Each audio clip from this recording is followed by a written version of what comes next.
289페이지에서 거기 진한 글씨로 되어 있는 부동산 임대 보증금에 대한 간주 임대료, 이거 중요해요. 왜냐면 이거 실기에서도 나와요. 그래서 제가 앞으로 간주 임대료 나오면 맨날 이렇게 써 드릴 거예요. 보증금에 대한 이자.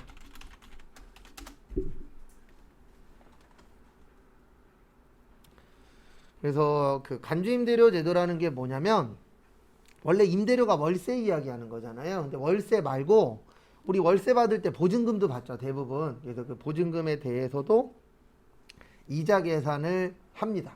그래서 그걸 무슨 임대료라고 하세요? 간주 임대료라고 합니다. 그래서 보증금에 대한 이자를 계산해서 10%만큼 더 내도록 되어 있는데, 문제가 하나 있어요. 어떤 문제가 있냐면은 거기 박스 보시면 예정신고기간 종료일 또는 과세기간 종료일, 날짜를 정해야 되는데 이거는 가짜잖아요. 가짜니까 날짜 정하기가 쉬워요, 어려워요? 어렵죠. 그래서 그냥 마지막 날로 하자. 왜냐면 그 기간 안에만 들어가면 되거든요. 그래서 그 간주 임대료는 가짜 임대료를 이야기하는데, 마지막 날로 하도록 되어 있으세요. 그거 참고 좀 해주세요.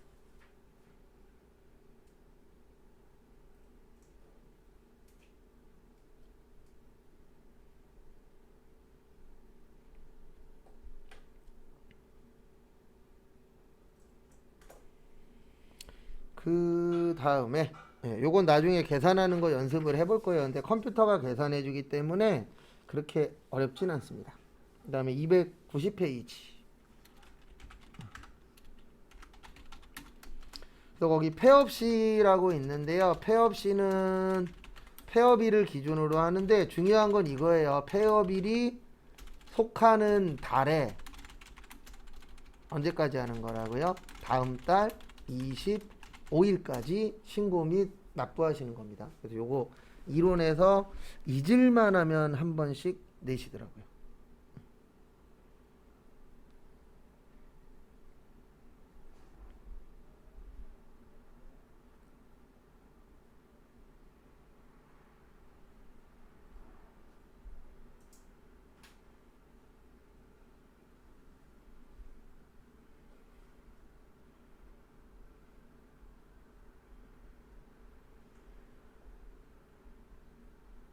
그래서 그거 참고하시고, 그 다음에 또 쭉 넘어오세요. 297페이지.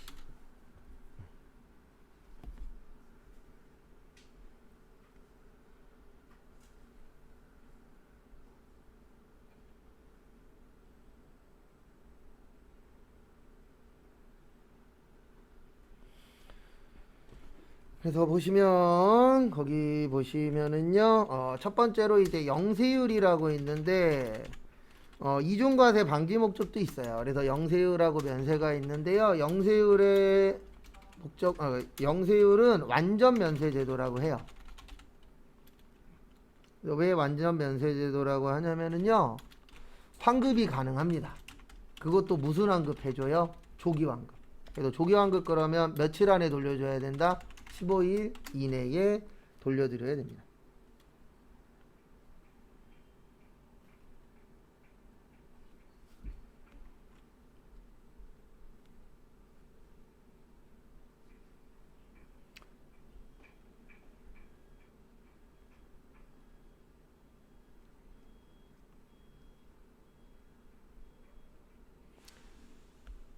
그 다음에 수출 관련된 부분에 대해서 영세율을 적용하는 거고요. 그리고 거기에 나와 있는 것처럼 이중과세 방지 목적도 있어요.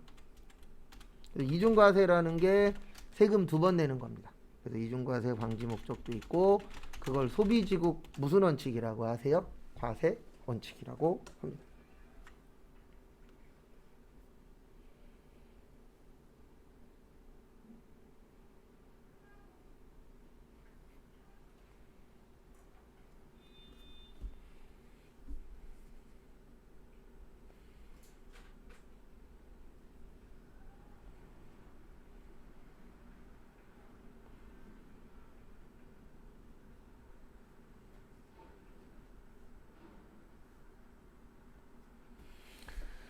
그 다음에 여기에서 이제 면세는 불완전 면세제도라고 해요. 왜냐면 얘는 안 돌려줘요. 돌려줄 게 있어도 법에서 돌려주지 말아라 라고 되어 있습니다. 그래서 불완전 면세제도라고 하는 가장 큰 이유는요, 환급이 안 돼요. 환급이 불가능합니다. 그 다음에 주로 저소득층, 그 다음에 기초생활 필수품, 우리가 살아가는데 꼭 필요한 거.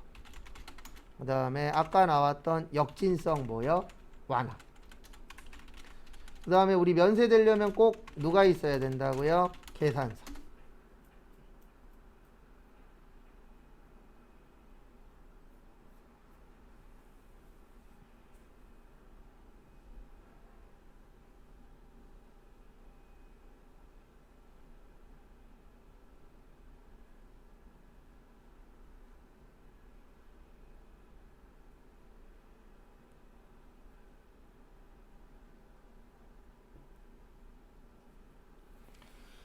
그 다음에 거기 밑에 2번 보시면 외화 획득 장려도 있어요. 왜냐면 우리가 수출하는 물건에 대해서 세금을 안 걷는 이유는 두 가지거든요. 대표적으로. 하나는 이중과세 방지 목적도 있고, 그 다음에 10%안 걷으니까 가격이 싸지잖아요. 가격이 싸니까 많이 팔죠. 그러면 외화를 많이 벌 수 있어요? 없어요?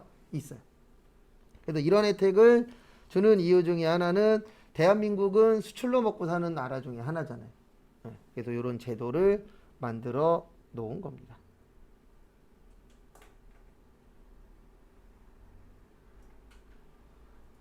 그래서 그 부분 참고하세요.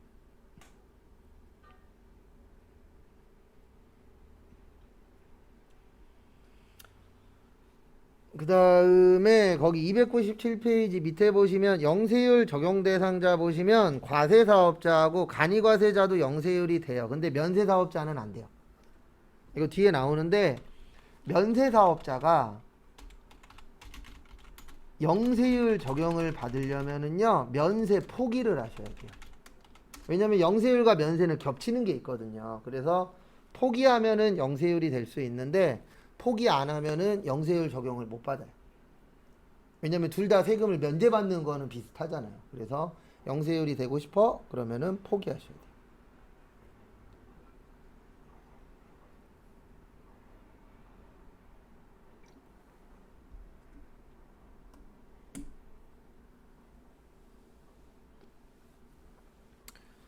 그 다음에 298페이지 영세율의 적용 대상.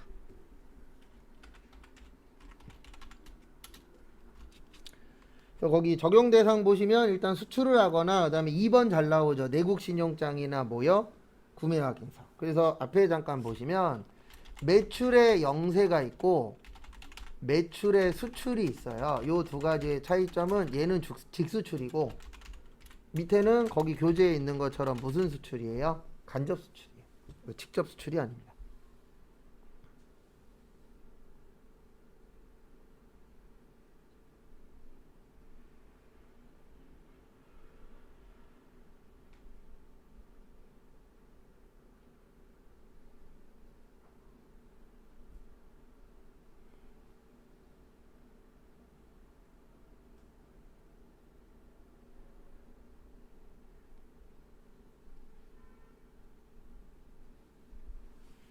그 다음에 가장 큰 특징 중에 하나는 얘는 세금계산서 발행을 하고요. 밑에 거는 세금계산서 발행을 안 해요. 그래서 시험 문제 어떻게 나오냐면 이렇게 잘 내요. 모든 영세율은 세금계산서 발행을 뭐 면제받았다. 이런 식으로 잘 나옵니다. 근데 모든 때문에 아니에요. 영세율 세금계산서라는 걸 발행하는 것도 있고 안 하는 것도 있는 거지. 다 발행 안 한다 이 말도 틀린 거고 다 발행한다 이 말도 틀린 거예요. 하는 게 있고 안 하는 게 있다. 꼭 참고하시고.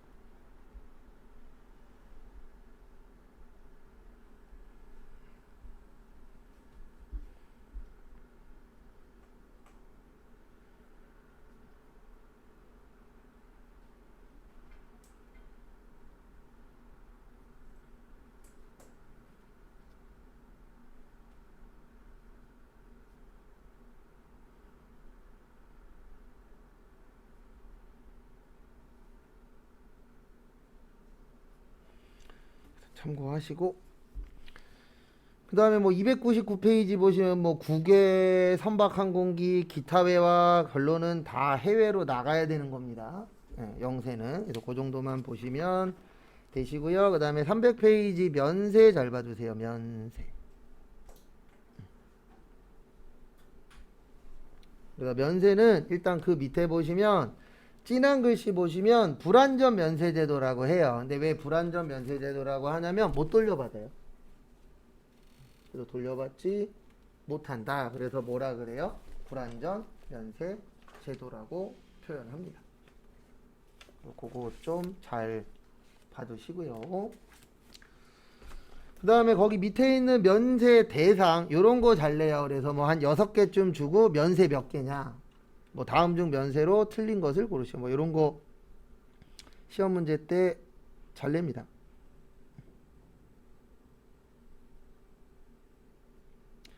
그래서 거기 보시면 첫 번째로 기초생활 필수품 300페이지 기초생활 필수품에서 기억에 보시면 미가공 식료품은요, 요거는 국내나 수입이나 다 면세예요. 그래서 국내산이든 수입산이든 다 면세라는 거 참고하시고요. 그 다음에 두 번째, 국내 생산된, 여기에선 국내만이에요. 그래서 국내 생산된 식용에 공하지 아니하는, 그래서 안 먹는 거, 안 먹는 미가공 농축수 임산물은요 국산만 면세예요.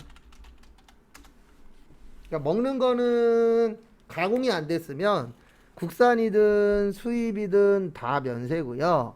그 다음에 안 먹는 거는 뭐만 면세예요? 국산만 면세입니다.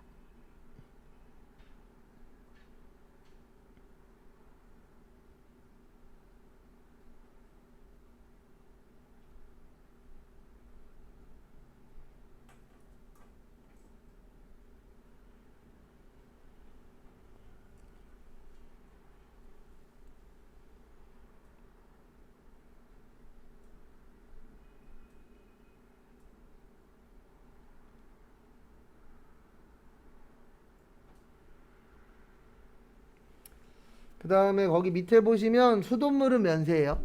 근데 생수는 뭐예요? 과세입니다.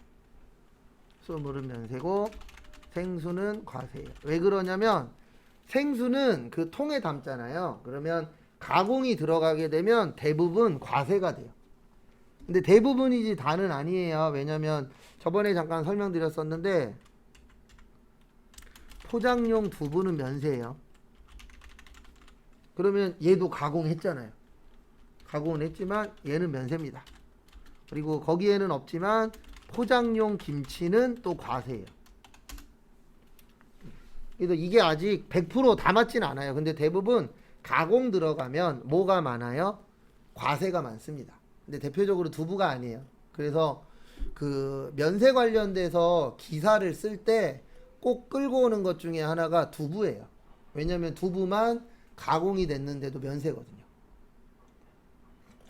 나머지는 가공되면 다 과세라고 보시면 돼요. 그래서 뭐 소세지도 과세, 참치통조림 과세, 과일통조림 과세, 그 다음에 뭐 이렇게 포장되어 있는 것들은 대부분 과세가 많아요. 그 다음에 연탄하고 무연탄은 면세입니다. 왜냐면 연탄 대부분 누가 쓰죠?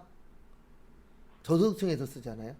그래서 면세가 많고, 그 다음에 여성분들 위생용품하고 역류화용 기저귀하고 분유도 면세고요. 비읍의 역외군송 용역에 별표 3개 치세요.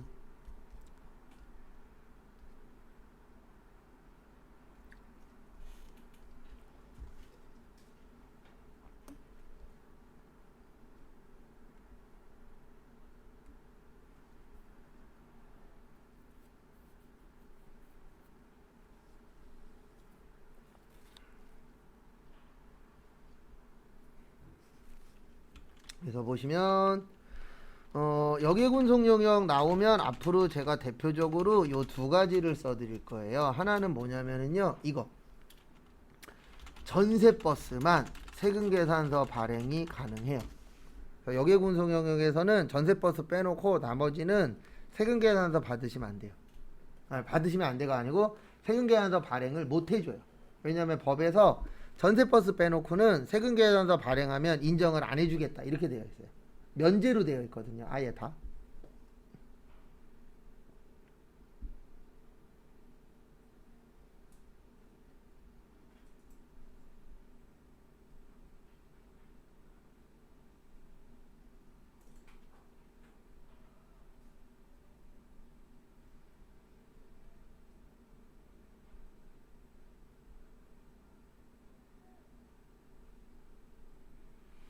그다음에 하나 더 알고 계셔야 되는 게 고속버스 중에서 일반 버스만 면세예요.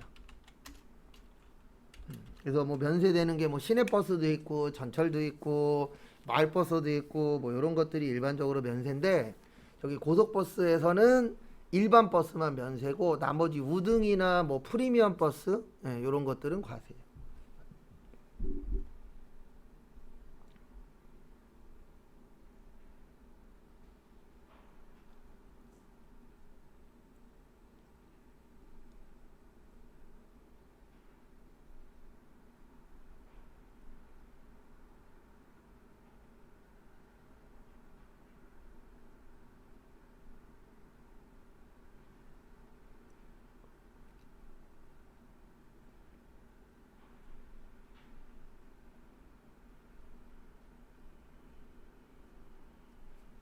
그 다음에 요거 좀 봐두시고요. 그 다음에 거기 밑에 보시면 주택과 이에 부수되는 토지인데 요거는 좀 이따 따로 정리를 해드릴 거예요. 왜냐면 요 파트도 종종 출제되거든요. 그 다음에 국민후생용역 요거는 회계세무 안 가리고 다 나와요. 뭐냐면 저기 약사가 판매하는 일반 의약품 요거는 과세예요. 그러니까 일반 의약품 나오면은 과세입니다. 그 다음에 미용 목적 성형수술도 과세예요.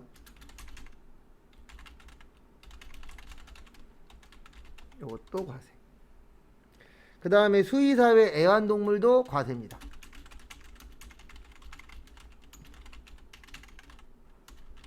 요것도 과세예요.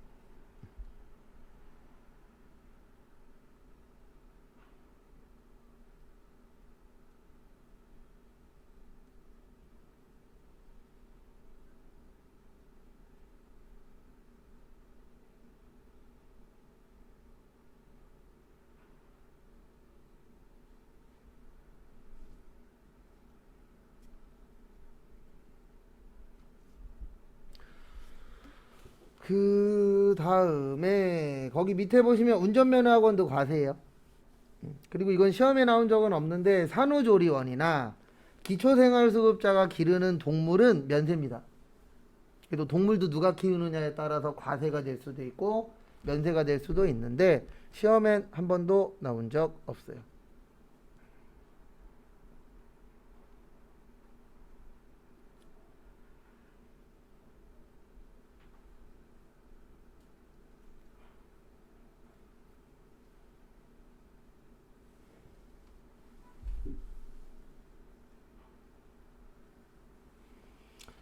그 다음에 문화 관련해서 보시면 거기 진한 글씨로 광고는 뭐라고 되어 있죠? 과세. 그래서 신문사 같은 경우에는 신문은 면세인데 신문 안에 보면은 광고 있어요? 없어요? 있죠. 요거는 과세가 되는 거예요. 그래서 무조건 하나가 다 면세다 이런 건 아니고 두 가지가 같이 이렇게 섞여 있을 수도 있습니다.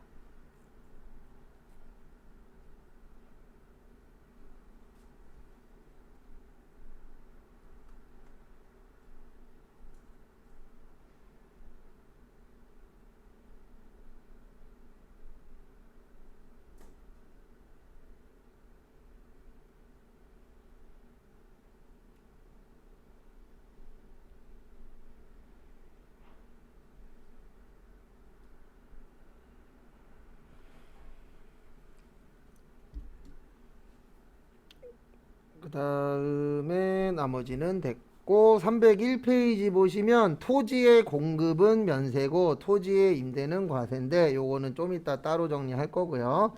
그 다음에 인적 영역이 몸으로 하는 건데 그 전문직 있죠? 전문직은 과세예요. 왜냐면 전문직들은 국가에서도 돈을 많이 번다라는 걸 대략적으로는 알잖아요. 그러니까 그분들 관련돼서는 부가가치세를 납부하도록 되어 있고요. 그 다음에 거기 밑에 보시면 수집용 우표는 과세입니다. 우표는 면세인데 수집용은 꼭 필요한 게 아니잖아요. 우리가 살면서.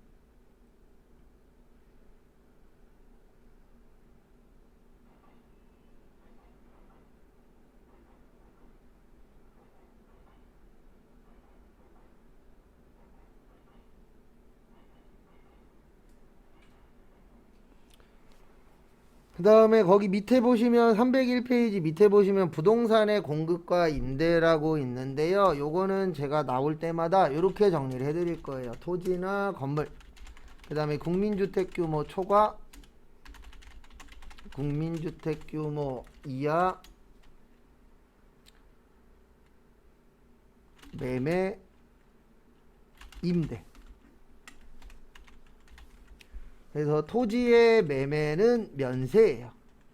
거기 있는 거 조금 더 그냥 보기 편하게 적어 드리는 거예요.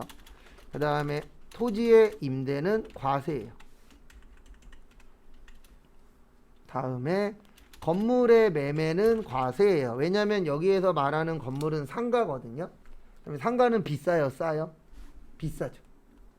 그리고 요것만 외우시고 나머지는 일반 상식으로 보시면 대충 이해는 돼요. 그 다음에 임대도 비싸죠. 네, 그래서 얘도 뭐예요? 과세.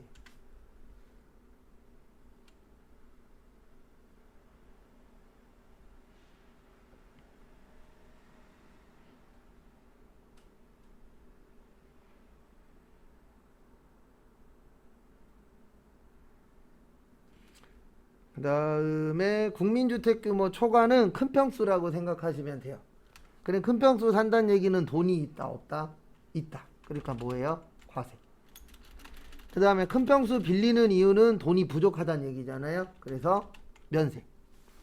그 다음에 국민주택 규모 이하는 26평형보다 작은 거거든요. 그러니까 그냥 작은 평수라고 생각을 하시면 돼요. 그러면은 작은 평수니까 뭐예요? 면세. 빌리는 이유는 돈이 부족해서잖아요. 그래서 얘도 뭐예요? 면세. 이렇게 되어 있습니다. 이거 참고하세요.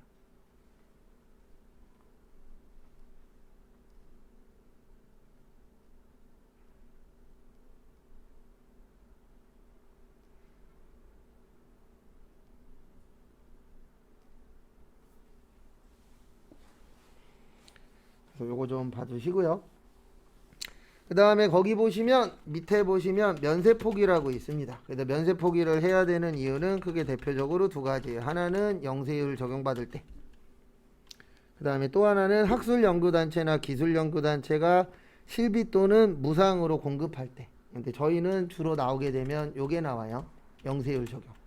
왜냐면 그 밑에 있는 학술연구단체나 이런 부분은 저희 시험하고 좀 안 맞는 내용이라 그 밑에는 그렇게 나오진 않습니다.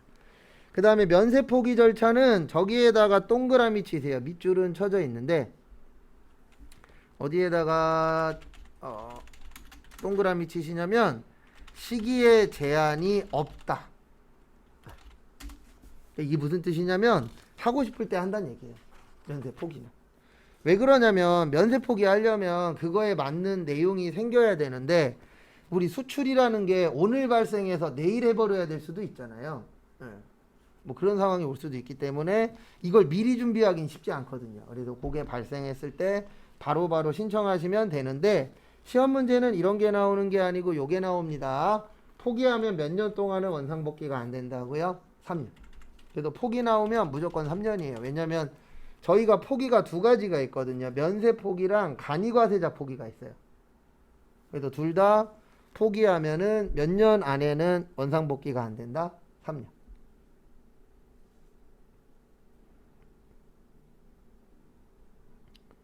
그래서 그 부분 참고하시기 바랍니다. 그 다음에 307페이지. 그리고 그냥 쭉쭉쭉쭉쭉 나갈 거예요. 내용은. 거기 307페이지 보시면은요. 거기 보시면 과세표준이라고 있어요. 그 과세표준 위에다가 위에 빈 공간에다가 요것 좀 적어주세요. 앞으로 제가 과세표준 나올 때마다 적을 건데요. 뭐를 적어주시냐면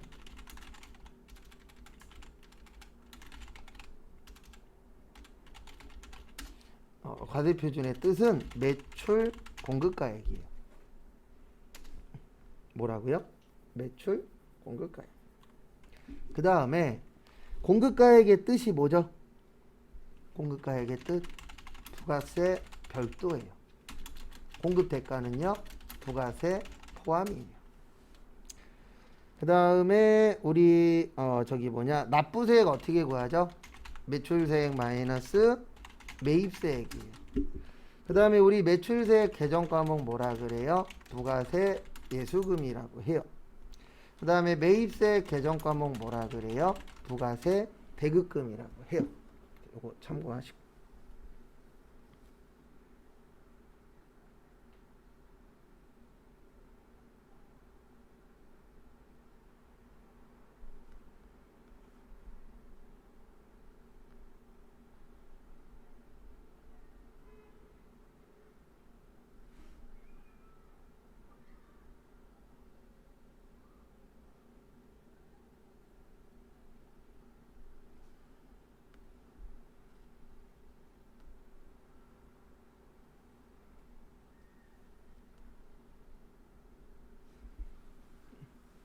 그래서 요거는 기본적으로 알고 계셔야 되는 용어 중에 하나라고 봐주시면 되세요. 그래서 이런 거 용어 잘 기억하고 계시면은 문제 풀 때 좀 도움이 되죠, 실제. 그래서 거기 밑에는 필요 없고요. 저기로 오세요. 308페이지. 308페이지 오시고요. 요 파트는 좀 외워주셔야 돼요. 과세표준에 포함되지 않는 것이라고 거기 보시면 있을 겁니다. 요 파트 좀 암기를 좀 해주셔야 돼요. 그래서 308페이지 보시면은요. 과세표준에 포함하지 않는 것. 그래서 종류는 이렇게 됩니다. 매출 환입 및 애누리 매출 할인, 지급 지연으로 인한 연체이자, 국고보조금, 공공보조금,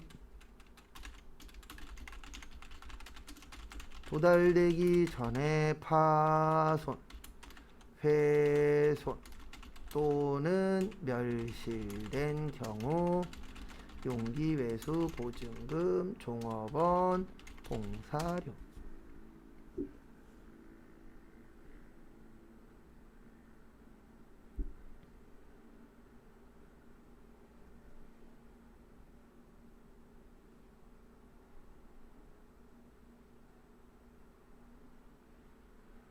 종류 같은 거 잘 좀 봐주세요.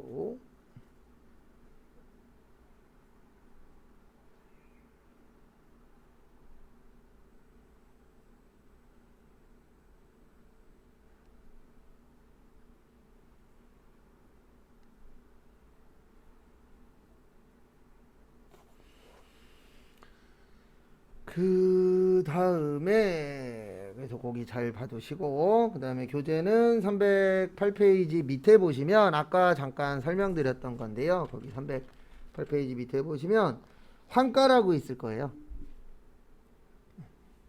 뭐라고 있으세요? 환가. 네.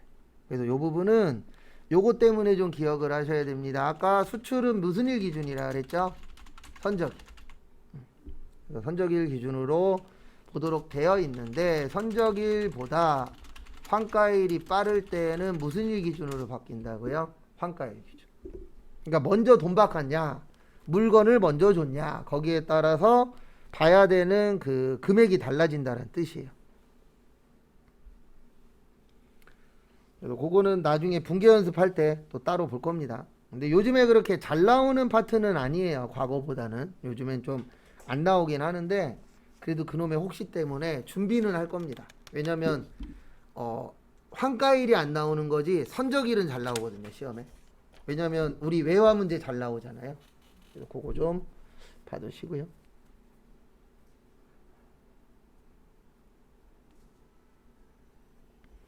그 다음에 310페이지.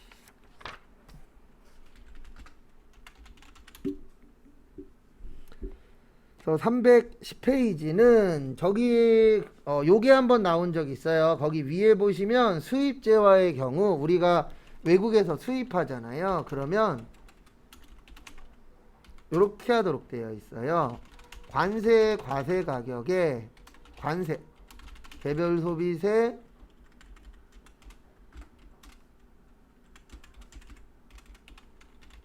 그 다음에 주세, 교통에너지, 환경세, 그 다음에 교육세, 농특세, 이런 돈들을 그 세금들을 붙여서 계산하도록 되어 있습니다. 그래도 그냥 수입하면 그 수입 금액의 10% 이렇게 내는 게 아니고요. 이런 여러 가지 세금들을 덕지덕지 붙여서 이제 세금을 납부하도록 되어 있으세요. 예전에 이거 시험 문제 나왔을 때 정답은 취득세였어요. 왜냐면 취득하는 건 수입할 때 내는 게 아니고 그 물건을 취득했을 때 내는 거잖아요. 그래서 그렇게 해서 시험 문제가 한번 나온 적이 있다라는 거, 그 부분 참고해 주시고요. 그 다음에 거기 밑에 보시면 여기부터는 이제 회계에서는 잘 안 나오는 거고 세무에서도 나오면 좀 어려운 내용입니다. 거기 제일 밑에 보시면 그 감가상각자산이라고 밑에서 박스 한 두세 번째 보시면 있거든요. 무슨 자산이요? 감가상각자산. 그래서 거기에서 밑줄 좀 쳐놓으세요. 어디에다 밑줄 치시냐면은 거기 내용 보시면은 건물하고 구축물은 5%, 기타는 25% 이렇게 되어 있는 거가 있을 거예요. 아래쪽에 보시면 여기는 난이도가 좀 어렵습니다. 왜 어렵냐면 잘 안 내요. 진짜 많이 나와야 3년에 한 번이고 일반적으로 5년 넘게 한 번 나올까 말까 하는 파트입니다. 근데 안 내진 않아요. 내긴 내는데 언제 나올런지는 진짜 아무도 모릅니다. 찍어서 맞추는 거지 알고 맞추는 사람은 거의 없어요. 근데 이게 이제 무슨 뜻이냐면은 여기에서 키포인트가 우리가 일반적으로 단기라고 이야기하잖아요. 그러면 단기는 몇 년이죠? 1년이에요. 근데 이게 다 그런 게 아니고요. 재무회계, 원가회계, 소득세에서는 1년이거든요. 근데 6개월로 보는 게 하나 있어요. 이게 뭐냐면 부가가치세는 1기를 6개월로 봐요.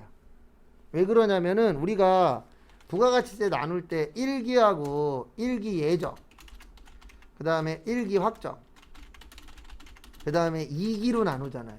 그러면 부가가치세법에서는 요 기가 들어가는 걸 몇 개월로 보는 거예요? 6개월로 봐요. 그래서 결론은 이겁니다. 뭐냐면 여기 지금 건물하고 구축물 몇 프로죠? 5%죠. 그러면 1년에 10%예요. 몇 프로라고요? 10%. 그러면 요거는 몇 년 동안 쓸 수 있다? 10년 동안. 왜냐면 10년 되면 100%잖아요.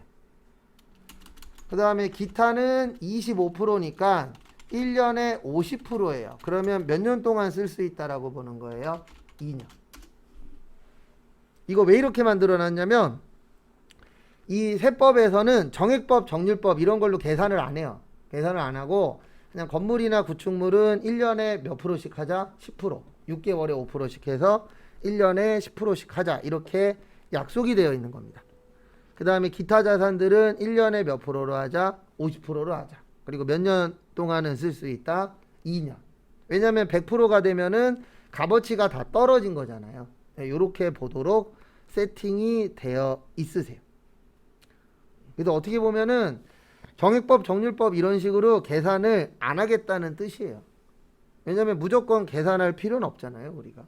그래서 계산은 안 하고 보겠다라고 봐주시면 됩니다.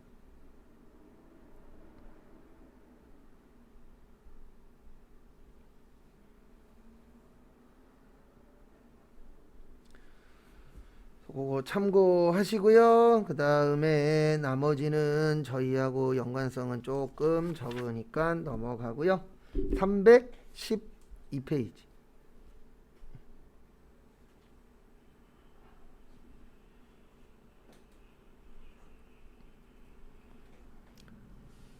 그래서 312페이지 보시면 저기 세금 계산서. 오늘 나갈 수 있는 데까지 쭉 나가고 그다음에 저기 몇 분이냐? 5시 50분 되면 그냥 바로 끝낼 겁니다. 그리고 월요일 날은 나오지 마시고요. 네, 신신당부를 하세요. 저기 인포에서. 뭐 저희 반에선 그런 분은 없는데 간혹가다가 다른 반에서 나오시는 분들이 계시대요. 또 모르고.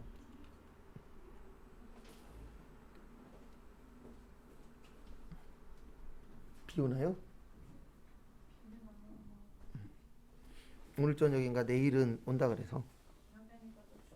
네, 비 온다 그랬어요. 날씨가 이상해요. 네. 이게 지금 4월 말 날씨가 이게 맞냐고요.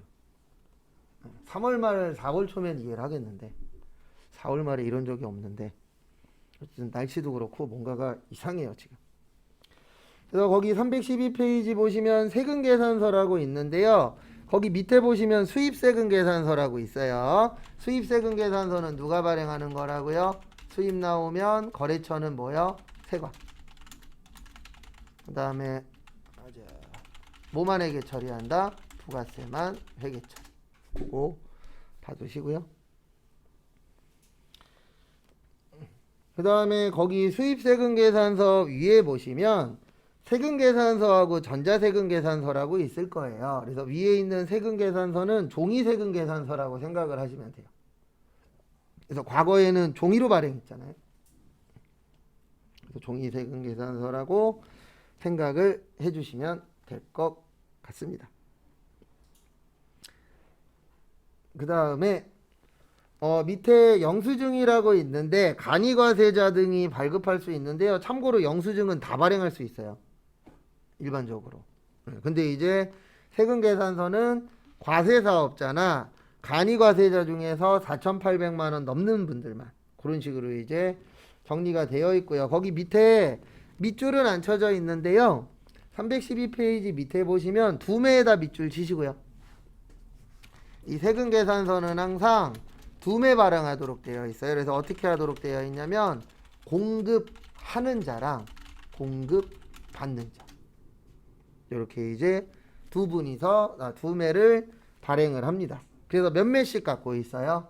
한 매씩. 근데 이거 왜 두 매 발행하냐면은요. 결론은 서로 견제하는 거예요. 그러니까 공급하는 자가 한 매 신고했으면 공급받는 자도 몇 매 신고해야 되죠? 한 매 신고해야 됩니다. 그래야 신고를 잘했구나 이렇게 봐주는 거예요. 국가에서.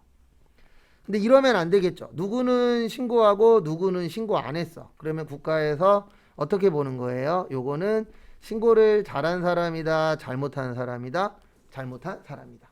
그래서 확인하는 방법이 뭐냐면 국가에서 알고 찾는 게 아니고요. 결론적으로는 서로 크로스하는 거예요. 그래서 A라는 회사가 우리 회사 이름으로 한 매를 신고했어. 그러면 우리도 그 회사 관련돼서 몇 매를 신고해야 돼요? 한 매. 그런 식으로 이제 서로 크로스 체킹하도록 되어 있어요. 그래도 대부분 신고 잘못되셨어요. 그러면 둘 중에 하나예요. 하나는 서로 신고를 잘못 넣었거나 아니면 또 하나는 우리가 등록하다 보면 실수할 때 있어요, 없어요? 있죠. 뭐 1,000만 원인데 100만 원으로 넣었다거나 뭐 이런 일이 생기지 않는 이상은 그렇게 틀릴 수가 없고 그 다음에 요즘에는 솔직히 말씀드려서 틀릴 일이 그렇게 많지 않아요. 왜 그러냐면 세금계산서로 주고받은 거는 국세청에서 다 관리하고 있기 때문에 국세청 그 홈택스라고 있거든요. 거기 들어가면은 어느 회사랑 몇 장 주고받았는지 다 떠요. 그러면 나중에 우리 회사에서 등록한 거랑 그 홈택스에 뜨는 거랑 대조해 보면 알 수 있잖아요. 왜냐면 우리 회사에 10매야. 그러면 홈택스에도 몇 매 들어가 있어야 돼요? 10매. 이런 식으로 서로 체킹이 가능하기 때문에 가면 갈수록 실수할 확률은 줄어들고 있는 추세기는 합니다. 그거는 참고를 좀 해주시고요. 그 다음에 그래서 그거 밑에 필요적 기재사항 잘 기억해 주시고요. 그 다음에 313페이지 313페이지 보시면 전자세금 계산서 발급 의무자라고 있는데요. 저는 이거를 그냥 전자세금계산서 의무 발행자라고 해요. 그래서 의무 발행자는 꼭 뭐 해야 되는 거죠? 해야 되는 겁니다. 그래서 세금계산서로 발행을 하셔야 되는 분들이 대표적으로 두 분이 계세요. 그래서 누구냐면 하나는 법인. 그래서 법인은 무조건 세금계산서로 발행을 하셔야 돼요. 전자세금계산서로. 그 다음에 개인은 요게 이제 계속 바뀌고 있어요. 어떻게 바뀌고 있냐면 첫 번째로는 2023년 7월 1일. 그러니까 지금 우린 몇 월이죠? 4월이죠. 2023년 6월 30일까지는 2억 원 이하예요. 지금은 얼마 이하예요? 2억이에요. 근데 어디 갔냐? 2023년 7월 1일부터 2024년 6월 30일까지는 1억 이하예요. 그 다음에 2024년 7월 1일부터 왜 이래? 얘는 또 왜 이래? 그 다음에 2025년 6월 30일까지는 일단 법에서는 8천만 원 이하로 되어 있어요. 8천만 원. 왜 이렇게 되어 있냐면 8천만 원보다 작으면 간이과세자거든요. 그러니까 결론은 국가에서 지금 뭐를 하시려고 하시는 거냐면 이게 잘못된 건 아닙니다. 왜냐면 국가 자체가 이렇게 하시면 좀 편한 건 맞으니까. 그래서 국가에서 지금 하려고 하는 거는 다 전자세금 계산서로 돌리는 거예요. 최대한 많이. 왜 그러냐면 전자세금 계산서로 하시면 국가에서 해야 될 일이 줄어들거든요. 왜냐면 기본적인 데이터는 누가 다 갖고 있어요? 국가에서 다 가지고 있잖아요. 그러면은 나중에 관리하기가 어떻죠? 편하죠. 그래서 국가에서 그런 식으로 좀 시스템적으로 편리성을 위해서 어떻게 보면 그런 식으로 이제 진행을 하고 있습니다. 그래서 그 부분 참고 좀 해주시고요. 그 다음에 그래서 결론은 금액이 올해 6월 달까지는 2억. 그 다음에 1년 동안에는 몇 억이요? 1억. 그 다음에는 8천만 원. 근데 그거보다 작아지진 않을 것 같아요. 분위기는 8천보다 작으면 이것도 관리하기가 쉽지 않잖아요. 그래서 8천까지로 해서 딱 끊지 않을까. 그 다음에 거기 밑에 보시면 313페이지 밑에 보시면 발급기한에 저기에다 동그라미 치세요. 거기에 잘 써져 있는데요. 다음 달 며칠이요? 10일까지. 다음 달 10일까지.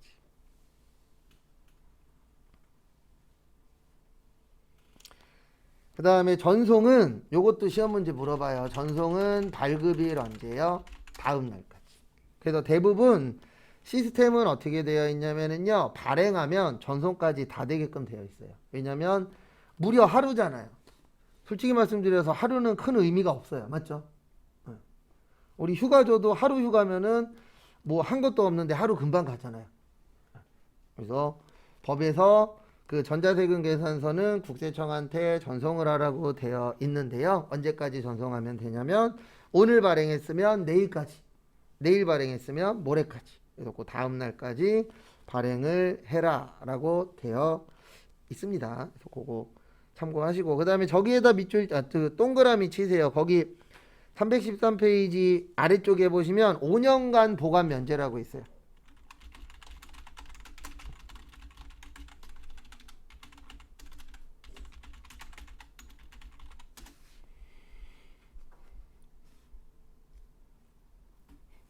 그래서 이게 무슨 뜻이냐면은 원래 세금계산서 발행하면 5년 동안에 보관하고 있어야 되거든요.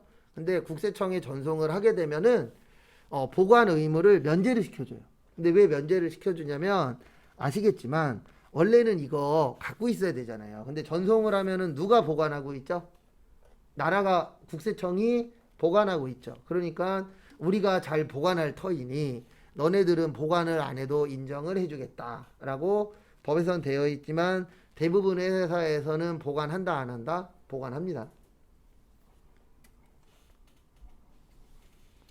그거 좀 봐두시고요. 그 다음에 거기 밑에 보시면 거기 밑에 보시면은 매입자 발행 세금 계산서라고 있어요.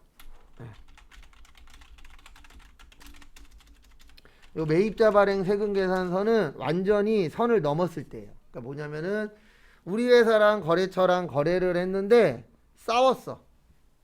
그래서 상대방이 세금 계산서 달라 그러는데 우리는 줄 거예요, 안 줄 거예요?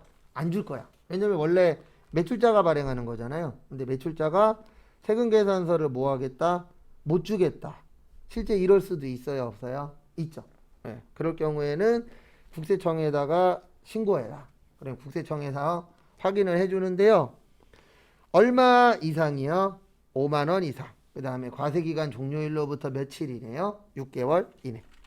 그래서 5만 원 이상이셔야 되고, 그 다음에 과세기간 종료일로부터 몇 개월 이내요? 6개월 이내. 그때까지 신고를 하시면은 봐드리겠다. 이렇게 보는 겁니다.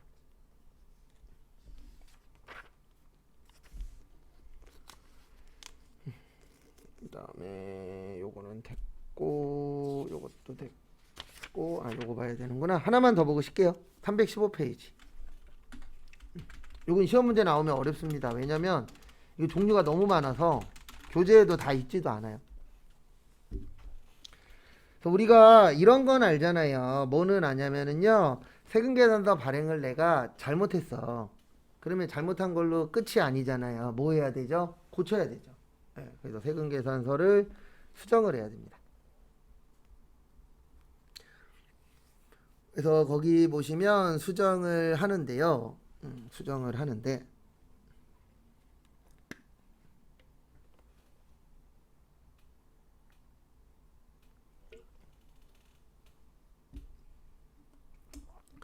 그래서 거기 보시면은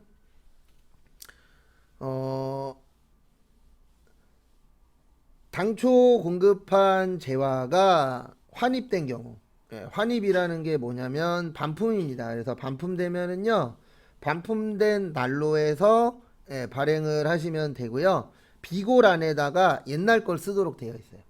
그러니까 옛날 거는 왜 써주냐면 옛날 거 날짜를 써주셔야 이게 되잖아요. 뭐가 되냐면 이 날짜께 이렇게 마이너스로 발행이 됐습니다. 이렇게 비교할 수 있어요, 없어요? 있죠. 그래서 일반적으로는 이렇게 발행하는 거. 그 다음에 차고도 똑같고 공급가액 증감했을 때도 똑같아요. 그 다음에 계약이 해제될 수가 있죠. 그래서 해제됐을 때는 계약 무슨 일이요? 해제일 날 발행을 하도록 되어 있습니다. 그래서 그런 부분 참고하세요.